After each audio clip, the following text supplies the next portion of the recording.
Hey, less lethal people. So I want to give you an update on my Intubuster 68 here, my less lethal. I absolutely love it. I know there's a few guys out there that are complaining about it and they're saying, you shouldn't have got it till it was out longer and they're having issues. Listen, so far, knock on wood, I haven't had any issues with it. It's been performing flawlessly. But I do understand some years out there are. What we know is it's pretty simplistic in here. There's like 3 different size O-rings that could be the culprit, I believe. Jeff Mackey did a great video on those O-rings, also on which ones to get to replace. Instead of focusing on the negative, let's focus on the positive. The positive is you don't have to be an engineer or super mechanically inclined to fix this at home. It's not expensive to fix at home. You can buy these O-rings for dirt cheap. I bought a bunch of them for like $25. I bought like a whole kit and everything, and I bought the best ones I could. I'm gonna have them on hand just in case, God forbid, there is a problem down the road. That's what's nice about this. You don't have to send it in somewhere to get repaired for the most part. You can do it at home. Sending something to a company can take a while to get back, and then you're left without a launcher to protect yourself. So that's not good. Being able to fix it easily at home is wonderful. So we have to focus on the good thing. Also, too, there's enough YouTube videos out there right now explaining to you how to fix these yourself at home if there's an issue. One of the things I've done since day one, and I don't know if that's helped or not, I lube this up completely. I use Vulcan M17 oil on it, and I'm constantly, every time I use it, and every time I put a new CO2 cartridge in here, it gets Vulcan M17 oil, and I'm put a liberal amount. I don't put just a little drop. So I drop some down the hole. I put some in here. Sometimes I shoot a little silicone spray also down there, silicone oil, and I just keep the thing really lubed up. And I think that's might have something to do with it. I'm not 100% sure. I heard I think Jeff said when he opened his up from the factory, it was bone dry, which isn't good. You don't want to do that. So I keep it lubed up. And honestly, this is one of my favorite platforms. I would like to get another 1 or 2 of these. And the reason I could see a lot of potential with this, first of all, if you have to fix one, you have another one ready to go.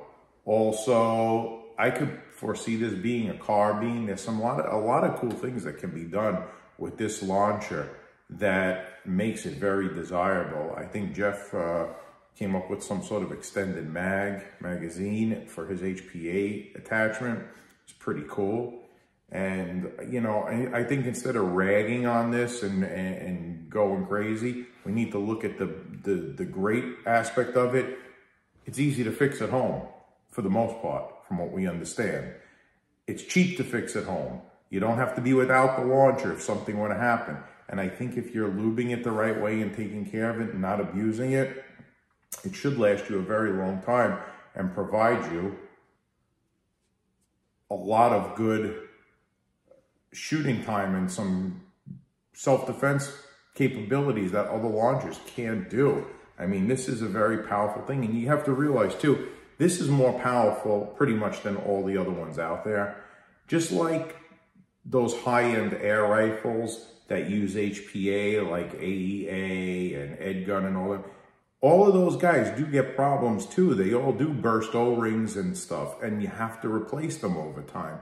You know, it's not like a Daisy BB gun where the thing lasts forever, or a Crossman Pump Master 750 that has no power and the thing just keeps going and going. These things have a tremendous amount of power, tremendous amount of pressure, and you have to stay on top of them, and they're going to have to be repaired. They're going to have to be maintained, just like those expensive high-end air rifles.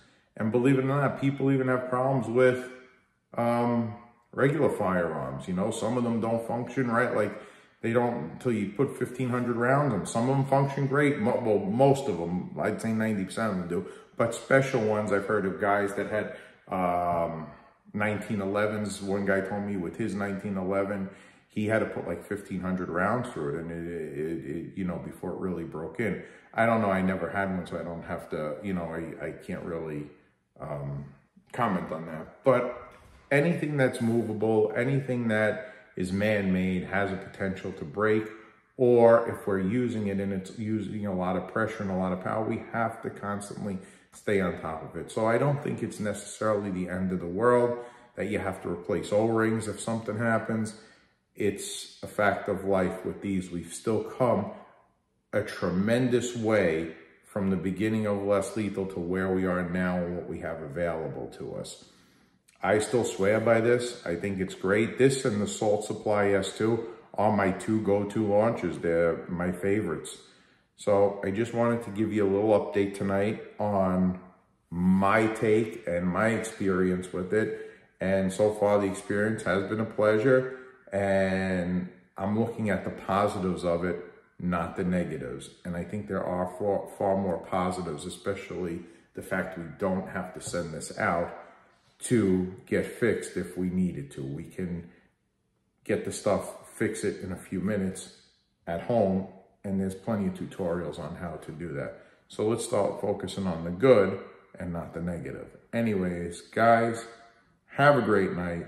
Stay safe, stay educated, and protect yourself. Ciao.